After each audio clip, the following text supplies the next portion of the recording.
In this week's episode, we're going to be going over the key differences between people who succeed at everything they set their mind to and people who have the tendency to struggle with all of the things. Now, to set some context, I worked full-time in the fitness industry for around 12 years, and I've always had a fascination with human psychology and what leads people to success, to happiness, to joy, to freedom, and what blocks us on that path. And so working in fitness and working with hundreds, potentially thousands of clients, I got to observe the difference between the group of people who found the journey easeful, had a lot of fun and got great results, and those who always struggled, the ones who'd fall on and off the bandwagon, who'd yo-yo back and forth, and there were common threads and common themes between both groups. And so in this week's episode, I'm going to cover what those common themes were, because these very same things are the ones that translate to your success in business, to your success in building projects, in creating your dream life, whatever that may be for you. So welcome to this week's episode of Your Power Packed Podlets.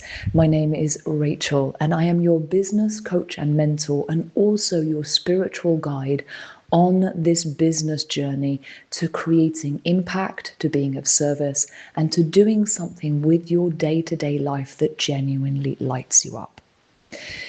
So it was such a fascinating journey working with people in fitness, because people's relationship with exercise, with nutrition, with food, and with their bodies is a very interesting one. And when you're working as a personal trainer and fitness coach, you get to witness really intimately the stuff that comes up for people when they're having to put in an effort to get towards a goal. So I'm going to share a story with you, and I invite you to really visualize, however it is that you do it, visualize these two people that I'm describing. I'd like you to imagine two friends go to the gym.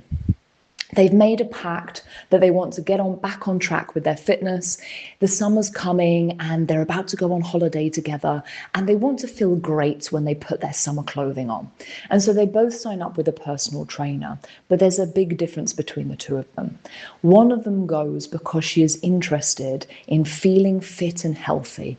She's interested in feeling good in her body. She's looking forward to the effort. She's looking forward to getting stronger, and she cannot wait to see what happens after a few weeks of getting into it. Not only that, she's really interested in the long-term journey. She's decided in her mind she's not just doing it for the summer.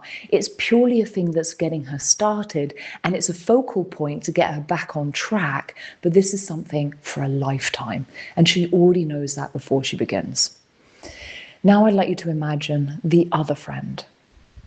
She's been struggling with body image. She looks in the mirror and she really doesn't like what she sees. And she's going because all she's focusing on is when she goes to the beach, feeling good in the bikini. She just wants to drop weight as fast as she can and get abs so that she doesn't have to feel ashamed of how she looks when she puts that bikini on. She absolutely hates exercise. She's not looking forward to any of the sessions. And just the thought of eating healthily makes her contract back. And she's like, well, I'll just push myself through it until I get the result, and then let's see what happens. So I know that this is two really big extremes, but I'd like, in the arena that you're wanting to focus on, where it's getting a result, becoming successful, can you think of those two extremes? Because it's really good to get an extreme idea in your head, because this can show up for you in the subtlest of ways. You could be mid-ground. You can be anywhere on, let's say that there's a bar between hot and cold, and you can be anywhere on that temperature gauge. And often it's like really subtle things that you're not consciously aware of, that you're thinking, assuming, and doing and focusing on, that's actually getting in the way of the joy. I'm going to focus on business for a moment, on the joy of building a business. And I see this happening for so many clients. Clients will come to me and I will see that they're grinding, they're pushing, they're really focusing on the moment when they're successful and they reach the goal, but they're not enjoying the path to get there. They're doing the motions and they're doing the things that they have to do to get towards the goal, when they think that in that moment I'll finally be happy. That's the place where I can relax. That's the moment when life's going to look good. and life's going to feel great. Just like that second friend who was focusing on putting on that bikini. Now, you can have those goals, those signposts on your journey on the path of business and success, but it's remembering they are purely signposts. It's purely a moment in time, so it can give us a context and a structure. It's like a deadline to work towards, but that's all it is. And so if that moment in time lasts a day or a week or even a month, what about everything else around it?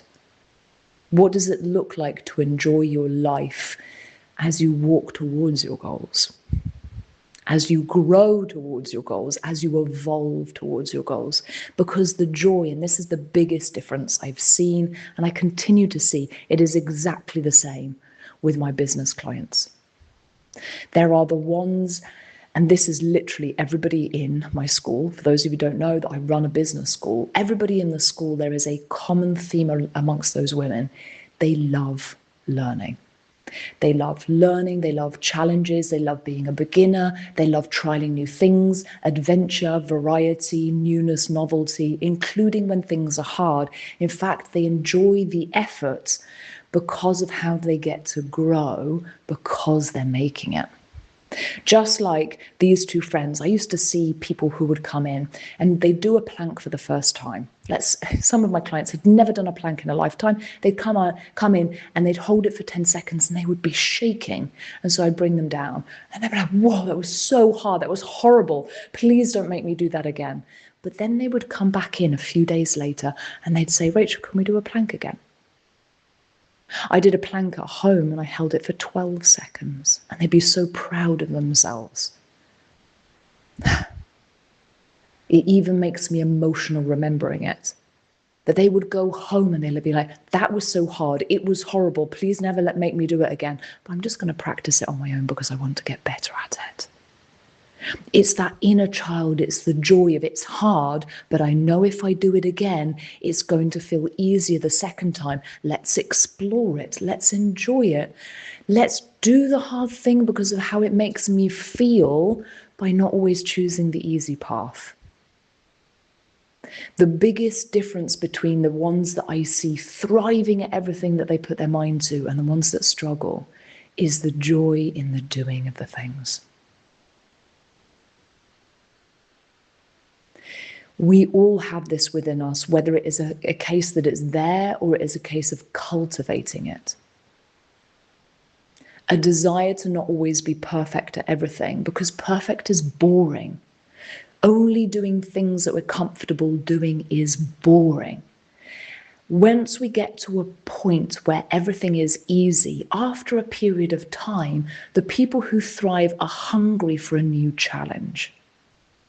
And for those of you who you're cultivating that, it's about how you frame the challenge. It is not doing the hard stuff because it gets you to the goal. It's doing the hard stuff because you're proving to yourself that you can.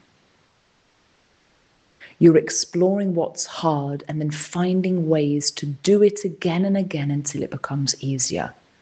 And all that we're focusing on is it becoming that little bit easier. What is it that's hard and why is it? How can I get better? What does that look like? What's that person doing over there? Let's try it again, just like a child would. If you've been following me for a while, you will have heard me talk about the cartwheel analogy. Did you used to practice cartwheels when you were a child? I remember being in a playground at primary school and seeing one of my friends do a cartwheel. And I was both in awe and jealous at the same time. I was like, I want to be able to do a cartwheel. And so I put my hands on the floor and I kicked my legs up and I did this pathetic little flop. My hands didn't land properly and I just rolled onto the floor. I felt a little bit frustrated. I got back up again. And what did I do? I tried again and again and again. And I got a little bit dizzy and then I tried again until it got better and better and better. And then, of course, my friend showed me a cartwheel with a flip.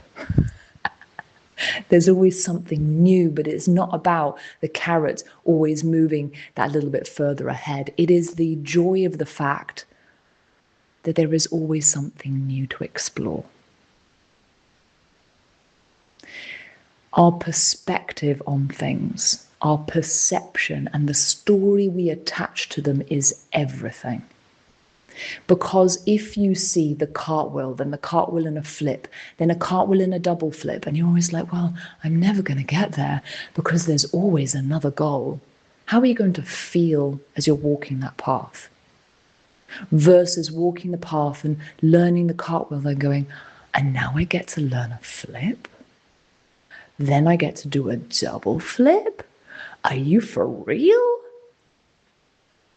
There is such a difference in the feeling. There's excitement, there's wonder, there's curiosity. And so what does it look like in all of the goals that you set yourself, even if you have to do some stuff you really don't want to do? Because here is a big fat truth in business. There are going to be lots of things that you're going to have to do, and you're going to have to do them a lot, and you're not going to like doing them. And that is part of building a business. And so when we're able to frame the things that we're doing that we don't really want to do in a way where we feel good about it, it changes the experience. It is all about the meaning you attach and how you frame the things. Oh, and it'd be exciting to try doing that. Oh, it's going to feel so good on the other side of completing it. It sounds so simple. And it's that repeated and compounded over time that creates your experience of life. Because your life is not in the goal. Your life is in the day-to-day, where the goal is a signpost, a destination to visit for a period of time that gives you direction on your path. So thank you for the goals, for the direction that they give us. So as you're listening to this, different things for different people will stand out, and we all hear things in different ways, and we get to learn from one another. And I haven't been very good, I'm owning this, I haven't been very good at asking you to comment below the sessions that you're listening to. And I read everything, and there will be other people who will read the comments as well. And so what you comment, one what it does is it's allowing yourself to be witnessed. Maybe it holds you accountable to certain things because you know other people are reading it. But there are people who will read your words and you have no idea what a difference it will make in their day. So I invite you to comment whilst you're listening to these sessions, things that have landed for you, things that come through, aha moments, experiences that you resonate with, because it's not just about you, it's not just about me, it's about everybody here. All of us that are on this path, where there is a common thread between all of us, we are choosing to build life on our own terms. We're choosing to break societal norms, and it can feel very lonely when we're doing that. And so it's so important to be in conversations with others who get it. Conversations with others who, when you're doing it, they're like, go on then, you can do this, rather than, oh, don't do that, that's not normal, which can be a common theme in everyday conversation. So drop things in the comments, participate in conversation, read what other people put in there. And one of the things I invite you to do is share with me, what would you like me to riff on in the episodes? I'd love to hear from you. I'd love to read your comments and connect with you. And I look forward to connecting once more in next week's episode of Your Power Packed Podlets.